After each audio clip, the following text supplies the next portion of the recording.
Humanitarian aid groups are rushing to help the people of Ukraine as armed conflict with Russia enters its 5th day today. Joining Morning Rush to tell us what's being done for the Ukrainian people and how you can help the efforts is Jonathan Katz. He's the director of democracy initiatives at the German Marshall Fund. That's an organization dedicated to democracy and strengthening transatlantic relationships. Jonathan, thank you for joining us today.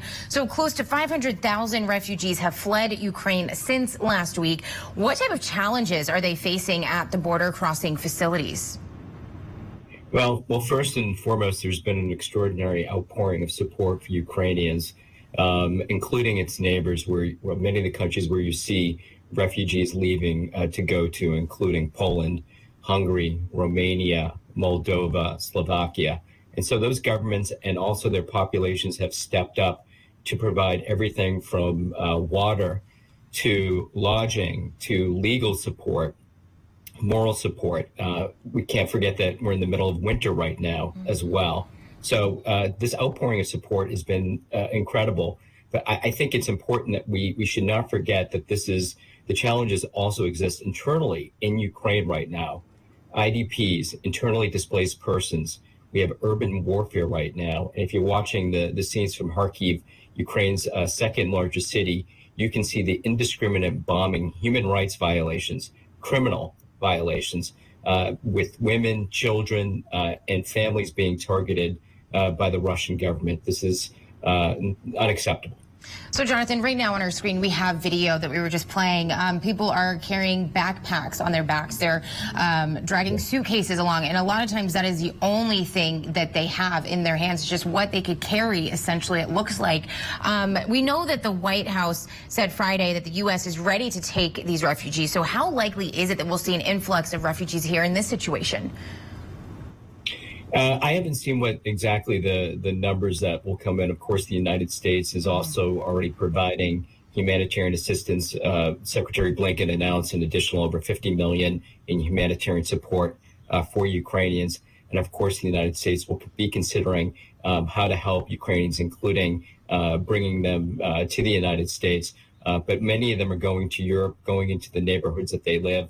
And as you pointed out in the previous conversation, many Ukrainians are going back into their country to fight as well. So I think there's going to be a lot of needs. When we hear the numbers coming from the UN, they estimate that there could be up to 5 million refugees. That's significant. Absolutely. And so you just mentioned people that are able or who have been able to leave the Ukraine. They're going to neighboring countries. Poland is one, just for example. So how welcoming are these other countries in the European Union, and how are they being welcoming to the refugees from Ukraine? As I mentioned earlier, the reception bringing them in has been incredible. And it's heartening both in terms of seeing what governments are doing, but what you're seeing is individual Romanians, Poles, Slovaks, and others stepping up to support these refugees that are coming across the border, with only a backpack. These are families fleeing war and disaster. And unfortunately, I think there's more to come. And I just want to point out the extraordinary efforts of Moldova, a country that is incredibly vulnerable. It's not an EU member state, not a member of NATO, that has taken on many refugees despite concerns about its own security and situation vis-a-vis Russia. So I just wanted to highlight that point.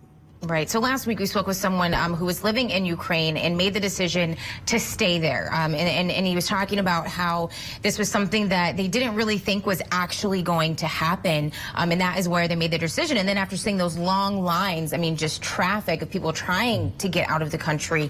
What about the people that are still in Ukraine? What are some reasons that people might be unable to leave at this point? Is it too late to flee the country? Yeah, the challenge right now too is that there's you see urban warfare, and you're seeing cities attacked, surrounded, whether it's Kiev or Kharkiv, and mentioned the city of Odessa. It becomes much more difficult when you have indiscriminate bombing of buildings, of people, of roads, for these people to leave. So the humanitarian needs of those that are there has to be met as well, and that includes the loss of electricity, food, and we're likely to see extraordinary food insecurity and attacks. So these IDPs, those that are in the country, are going to find it more and more difficult to leave, and the international community cannot ignore that. And of course, you have to think about the medical sides of things as well. Now, really quickly, before I let you go, we only have about 20, 30 seconds. How can Americans who want to donate or help do so? Yeah, there's a number of organizations that are working right now to support Ukrainians.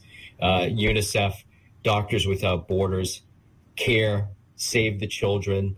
There is the International Committee of the Red Cross has a Ukrainian Red Cross that they can also fund Sunflower of Peace.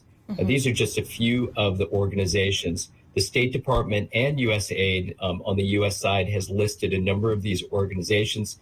I would suggest to anybody that wants to be helpful, please go to the websites, go to the State Department, go to USAID, and make certain that you find the right organization. The needs are great. They're only going to get greater, and we have to support the Ukrainian people right now. All right, Jonathan Katz, Director of Democracy Initiatives at the German Marshall Fund. Thank you for joining us today. We'll be right back.